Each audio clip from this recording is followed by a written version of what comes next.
Super హీరోలు మన ప్రేక్షకులకు కొత్త కాదు. ఇప్పటి వరకు హాలీవుడ్ సూపర్ హీరోలను ఎక్కువగా చూసాం.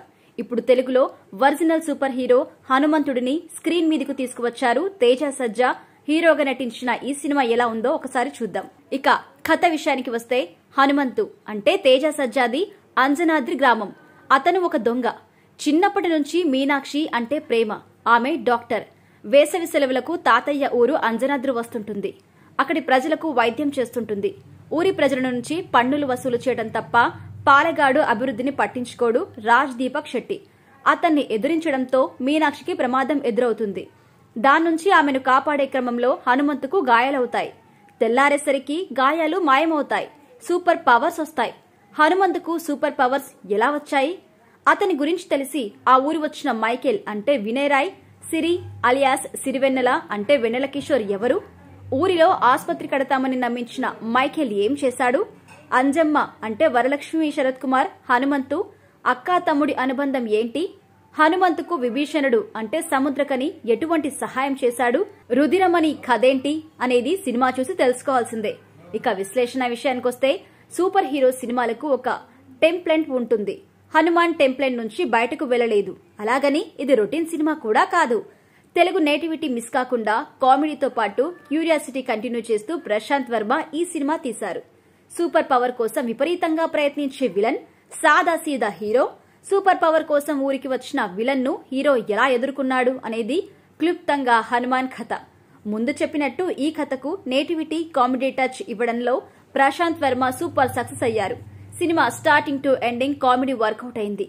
హీరో తేజ సజ్జా క్యారెక్టర్ విషయంలో దర్శకుడు తెలివిగా వ్యవహరించారు. ముందు నుంచి హీరో ధీరుడు, సూర్యుడు, వీరుడు అంటూ చూపించలేదు. సామాన్యుడిగా పరిచయం చేశారు. తేజ సజ్జా ఫైట్స్ చేస్తే ప్రేక్షకులు నమ్మేలా ఆ సన్నివేశాలన్నీ రూపొందించారు. చివరికి హనుమంతుడిని సైతం కథలోకి తెలివిగా తీసుకొచ్చారు. అలాగని సినిమాలో ఇబ్బంది పెట్టే సన్నివేశాలు ఏమీ లేవని కాదు.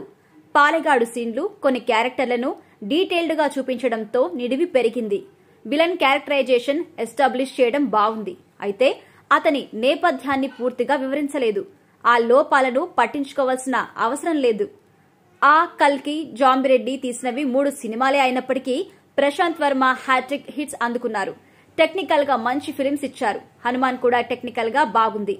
ప్రశాంత్ వర్మకు ఇచ్చిన బడ్జెట్ ప్రతి సన్నివేశంలో కనిపించింది. విఎఫ్ఎక్స్ బాగా చేశాయి. ఇక సాంగ్స్, నేపథ్య సంగీతం విషయానికొస్తే, 3 సంగీత దర్శకులు ఎక్స్ట్రాడినరీగా అవుట్పుట్ ఇచ్చారు. క్లైమాక్స్ 15 నిమిషాలకు నేపథ్య సంగీతం అదరగొట్టేశారు. ఇక హనుమంతు పాత్రలో తేజ సజ్జా ఒదిగిపోయారు. కామెడీ, ఫైట్స్, ఎమోషన్స్ ప్రతిదీ పర్ఫెక్ట్ గా చేశారు.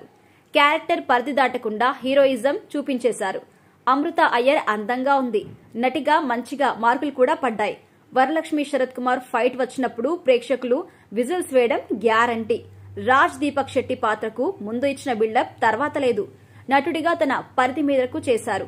వినయ్ రాయ్ మరోసారి స్టైలిష్ విలన్ రోల్ చేశారు. గెటప్ సీను, సత్య, జబర్దస్త్ రోహిణి, రాకేష్ మాస్టర్ పలువురు నవ్వించారు. అందరికంటే ఎక్కువగా హీరో తేజ సజ్జా టైమింగ్ నవ్విస్తుంది. విభీషణుడుగా సముద్రకని హుందాగా నటించారు. ఇక ఫైనల్ గా సంక్రాంతి పండక్కి perfect family entertainment Hanuman. Super hero సినిమాలు అంటే పిల్లలు ఎక్కువగా ఇంట్రెస్ట్ చూపిస్తారు. వాళ్ళని ఎంటర్టైన్ చేసే అంశాలు సినిమాలో పుష్కలంగా ఉన్నాయి. క్లైమాక్స్ 15 నిమిషాలు థియేటర్లు జై హనుమాన్, జై శ్రీరామ్ నామస్మరణతో మారుమోగిపోతాయి. పిల్లలతో పాటు పెద్దలు కూడా ఎంజాయ్ చేసే చిత్రమిది. హనుమంతుడి ఎపిసోడ్ కు గూస్ బంప్స్ గ్యారంటీ.